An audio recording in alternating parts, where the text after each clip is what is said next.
This is a Damascus knife. Master bladesmith Zach Jonas is twisting a fusion of steels to make one of its trademark swirl patterns. But these unique swirls are more than just decorative. Successfully welding dozens or even thousands of steel layers creates some of the strongest and sharpest knives money can buy. What starts as individual layers of two different alloys transforms into this. A 7-inch chef's knife that retails for $700. Some of Zach's knives cost $5,000, and commissions can reach well over $17,000. So how are swirl patterns made from steel? And why are Damascus knives so expensive?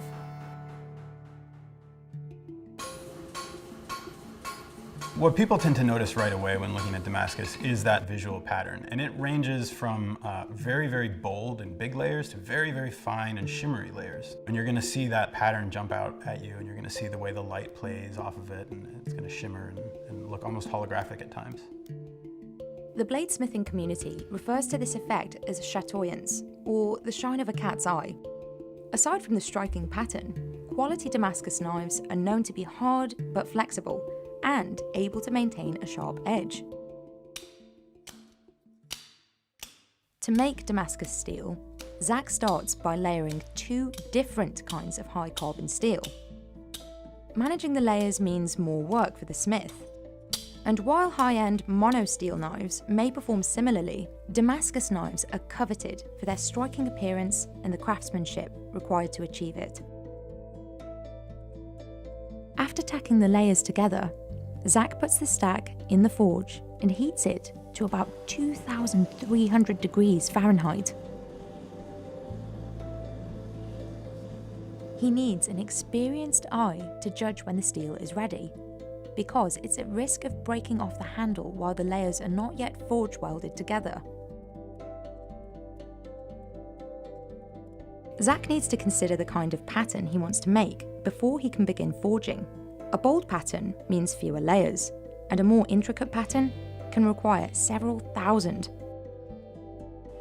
And working with so many layers to achieve his intended design means lots of things can go wrong. Out of thousands of hammer strikes, a single blow in the wrong place can ruin the pattern. Even when the pattern is done to perfection, Zach has to forge the steel into a knife without distorting the design. And if he forges the steel when it's too cold, it can crack, and he has to start over, which for Damascus steel can mean losing weeks' worth of work.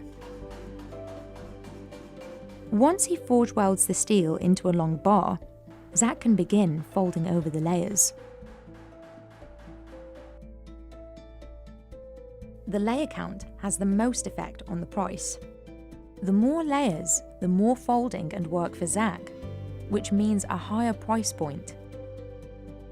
The pattern on this particular knife, called Texas Wind, has only 45 layers, which is why Zach sells it for just under $1,000. But his more expensive knives can have 5,000 layers, and that can take a month to complete, giving it a higher price tag.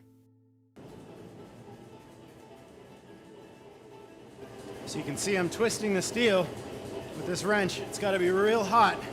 If it gets too cool, the layers will want to shear and come apart, and then the piece is trash. I'm keeping track of the rate that I'm twisting at and counting as I go. This technique is specific to twist Damascus, and it creates star-like patterns on the steel. Too much twisting and the steel will want to shear, but the tighter the twist, the more dramatic the pattern. And that'll do it. When Zach is making a standard Damascus wave pattern, he continues to work on elongating and thinning the bar using a power hammer. Zach's larger power hammer cost him $20,000, but that's just a drop in the bucket. He spent at least $100,000 on specialized machinery. But this large investment allows Zach to produce high-quality Damascus knives. Once Zach forges the tip of the blade, he cross-checks it with his template to ensure the knife looks exactly as it should. Now it needs to undergo a metallurgical change, which is called heat treatment, and this part is hardening. And without doing this, the thing might be shaped like a knife, but it won't behave like a knife. It won't take an edge, it won't hold an edge. So the heat treatment is really a critical process, and it determines the metallurgy and therefore the performance of the finished knife. But it's the quenching that makes or breaks the knife. Sometimes a blade will fail in the quench by cracking or warping irretrievably. Looks like the blade came through the hardening process really well. It's straight, it doesn't have much warping. Little warps can be corrected, and I can see that the scale has blown away from the surface of the steel here, which tells me that the steel has contracted and become hard, and that's what I was looking for. So now this is ready for finish grinding and then a handle.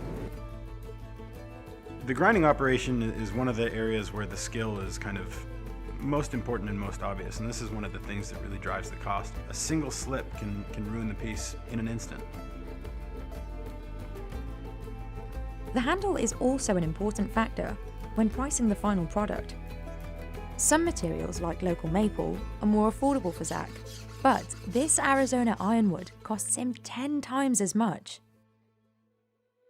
It's also a harder wood than maple and requires more work to shape. Zach designs the handles so they serve the purpose of the knife. He makes kitchen knife handles slim, but large enough for the chef to have a firm grip. A hunting knife, on the other hand, requires different properties. It might be used with cold or wet hands, which can cause them to slip. The final step in creating a Damascus knife is the etching, which makes the pattern bolder to the eye. Once dipped in the etchant mixture, one of the alloys oxidizes and turns darker, while the other alloy resists, maintaining its color. Now, the Damascus pattern is revealed. But Zach isn't done yet. He needs to assess the quality of his creation. Let's test the edge. And I use paper for this. This is a simple test. It should glide through with no problem. This knife is razor sharp, with no dullness that needs adjusting. It's ready to sell to chefs like Diego Moya. Diego has been a chef for 27 years and focuses on vegetable cookery. I've had some sharp knives, but this one kind of out of the gate just feels like it glides through without any resistance at all. It's pretty amazing. It just does exactly what your arm wants it to do. You don't have to fight it.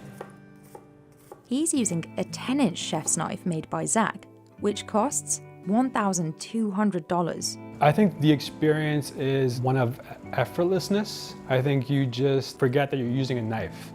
And I think that when you forget you're using a knife and you use your arm to produce the cutting motion, that's pure bliss. For this kind of experience, you have to pay the price. Zach's buyers typically know the work that's gone into the knife they purchase and the skill level required to make a quality Damascus knife. Zach is one of the fewer than 200 master bladesmiths designated by the American Bladesmith Society.